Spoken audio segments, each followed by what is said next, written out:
Ayan guys, nandito tayo sa Pier 3 ng Cebu Port. Bumili na tayo ng terminal fee para mamaya dire-diretso na ako. Actually 11 o'clock ang aking trip para Ormoc. 11 nandun nasa Ormoc na ako, mga 5 or 6. So kailangan muna natin bumili ng baon. Punta tayo ng Robinson's Galleria dito sa Cebu. Iba-vlog din natin para makita nyo ang mga malls dito sa Cebu na mga bonggang-bong. Okay. Ayan guys, nandito na ako sa abangan ng mga jeep papuntang Robinson's. Nasa likod ng Robinson's. Malapit lang kasi ditong Pier 3, so I have still time para bumili doon ng baon. And then baon ko para sa lunch. Alas 10 pa lang, 10:55 pa naman, ay 9:55. So tingnan natin kung makaya natin to. Alam naman natin ng mga adventurous tayo eh. Malapit lang dito ang Robinson's guys, ayan no. Kanina ko pa sinasabi yan. So, and then tingnan natin naman kung makaya talaga natin makabalik before 11. Ayan guys, in just 3 minutes nandito na tayo kasi malapit lang talaga. Actually pwede naman talagang lakarin. Pero kay gusto ko maging mabilis, so I just ride the jeep. Yan, nandito na tayo sa Robinson's Galleria ng Cebu. Gusto ko kayong igala talaga dito sa Cebu, lalong-lalo na mga hindi nakapunta pa ng Cebu.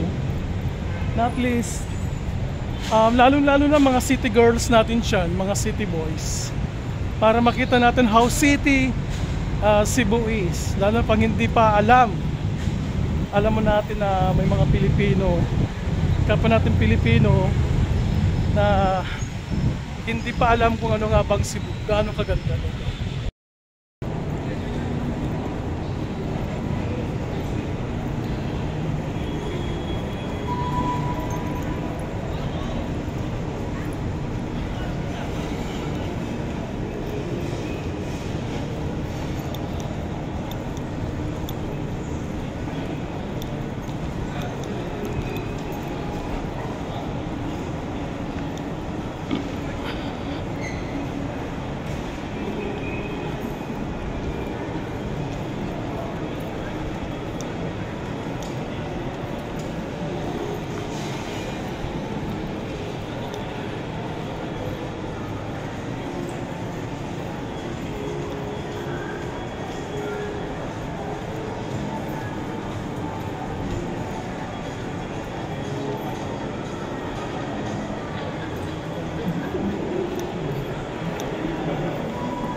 Ayan guys, 10:15 na.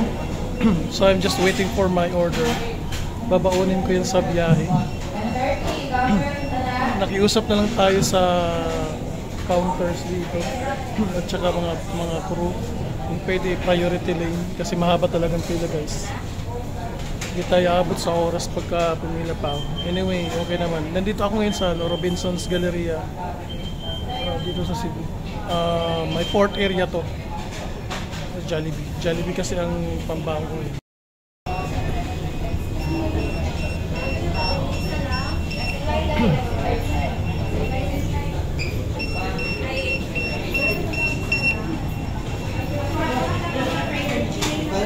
Okay na?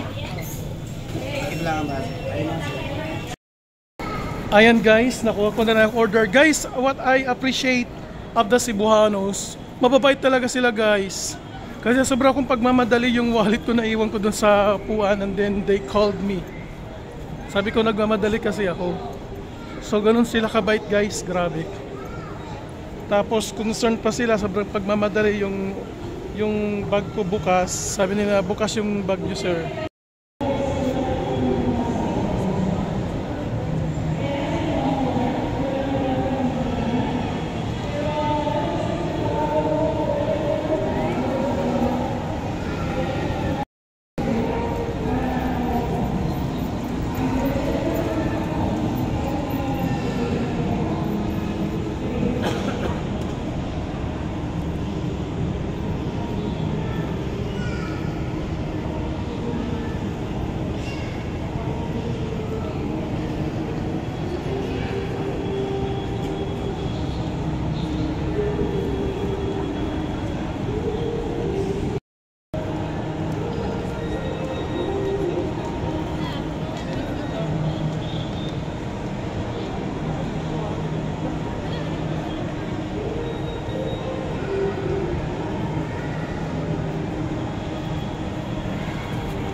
Ayan guys, nakuha natin ang ating goal na makaya. Alam naman tayo mga adventurist tayo, magagaling tayo sa computation ng oras.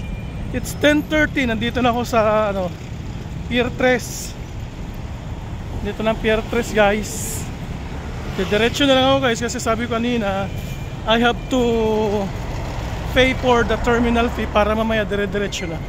So para magmadali ang oras, kailangan natin mag-maximize ng ating mga galawan para hindi na tayo na pending, hindi na tayo nalilate. So kailangan alam natin i-budget ang oras, alam nating mag-calculate kung aabot o hindi. Kailangan mabibilis ang mga galawan, lalong-lalo nasa nasa mga big cities. People in the big cities are used to move quick and decide quickly. Mahirap yung mga ganito. Ayan, so ngayon ang mangyayari guys, hindi na ako pipila ng mahaba to pay for the terminal fee kasi nga sabi ko nabayaran ko na. So pipila na lang ako doon, diretso na i-check ang aking bag and then ticket and then valid ID. And then yun, sasakay na tayo.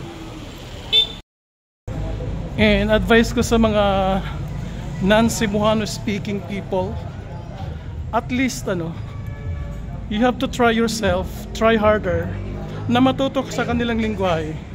Kasi once na alam mo magsalita ng salita nila, it's easy to converse with them, to talk to them. Na may hahingin kang favor, so madali lang. Kasi alam mo magsalita ng salita nila.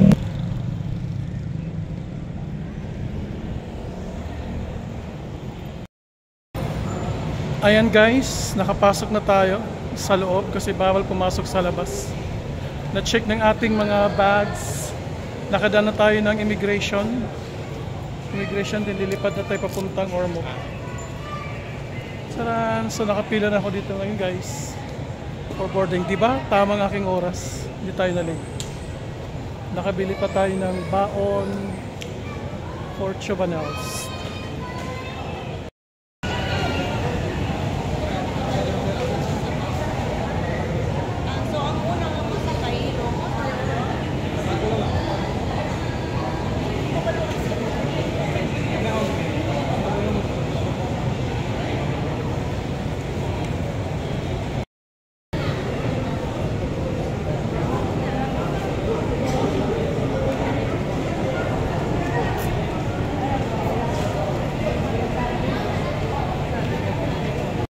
Okay na na. Ayun, nagpis dito. Dila, bis dito?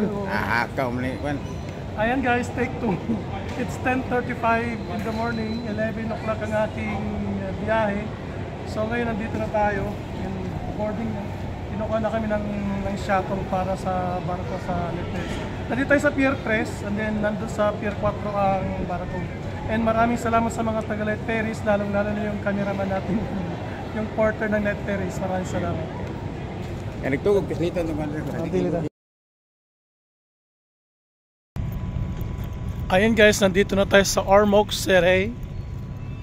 Kararating lang, doon pa ang barko. Light ferries. Shoutout pala guys, ang dami kong hindi na siya shoutout kay Police Brigadier General Andre Perez Dizon ng PRO5 ng Campola ng Legazpi City, kay Konsehala Chem Gabon ng Catbalogan, and kay Attorney Alexander Bolok ng Catbalogan. And shoutout gihapon na Anictus Barbershop, and ken Jamil Abdurrahman, da mga salamat tayo. And ken Juliet and ken Aaron Diaz, thank you very much for the breakfast. Kamo salamat. And ang ibang mga wari ko kami ta Cebu, pasensya lang kay naka-schedule ko talaga kita mapay kung mga mayaman kita kaya pwede kita magstay ha hotel in 1 week.